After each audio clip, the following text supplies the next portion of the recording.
இளம் பெரியாராம். யாருப்பா இளம் பெரியாரு? பெரியாரோட வரலாறு தெரியுமா? முத பெரியார் ஸ்பெல்லிங் படிக்க தெரியுமா உனக்கு? மழையில படிக்க கொடுத்தா? இதே ஈரோட்டில் மண்ணில் எத்தனை சொற்பொழிவுகள், எத்தனை மாநாடு, எத்தனை உழைப்பு, 70 வருட உழைப்பு. அந்த 70 வருட உழைப்பை சிதைக்கிற மாதிரி இளம் பெரியார்னு சொல்றீங்களே உங்க மகனுக்கு, இதுவா ஆட்சி? திராவிட கழகம் என்ன செய்து கொண்டிட்டு இருக்கிறது? பெரியாரை வந்து அவமானப்படுத்தும் பொழுது இதே உங்க மகன் 5 வருஷத்துக்கு முன்னாடி சினிமால சமூக நீதினா என்னன்னு கொஸ்டின் கேட்டார். சமூக நீதி தெரியாதவரை இளம் பெரியாராம்.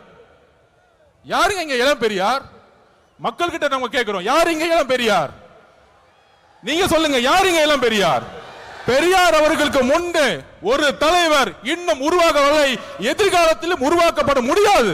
இதுதான் தமிழக வெற்றி கழகத்தினுடைய மரியாதை. பெரியார் அவர்களுக்கு இங்க ஒரே பெரியார், இங்க ஒரே அம்பேத்கர், இங்க ஒரே காமராஜர், ஒரே தீரன் சின்னமலை, ஒரே பொல்லான் அவர்கள். இந்த தலைவர்களை நீங்கள் அசிங்கப்படுத்தினால் தமிழக வெற்றி கழகம் மிகப்பெரிய போராட்டத்தை உருவாக்கும். 2026 எழுதி வச்சுக்கோங்க, 2026, 31, 36 போயிட்டே இருப்போம். நாங்க தெளிவா இருக்கு, மக்கள் முடிவு பண்ணிட்டாங்க. உங்களுடைய சூதுனால மிகப்பெரிய இழப்புக்கு அப்புறம் தலைவர் அவர்களை மக்கள்கிட்ட இருந்து பிரிக்க பார்த்தீங்க.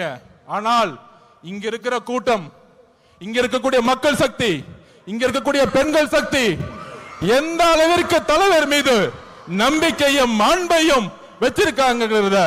இந்த கூட்டம் இல்ல, இந்த மக்கள் கூட்டத்துடைய எழுச்சி இந்த ஆட்சியாளர்களை துரத்தக்கூடிய ஒரு எலெக்ஷனா இருக்குங்கிறத பதிவு பண்ணிது.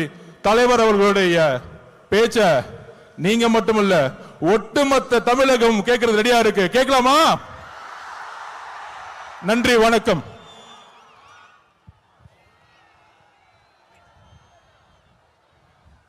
நன்றி சார். இந்த கூட்டம் வந்திருப்பது தலைவனின் சிங்க முகத்தை பார்க்கத்தான், அந்த தங்க முகத்தை பார்க்கத்தான். புயல் அல்ல, அவரது புன்னகையே போதும் ஒரு புரட்சியை ஏற்படுத்திவிடும்.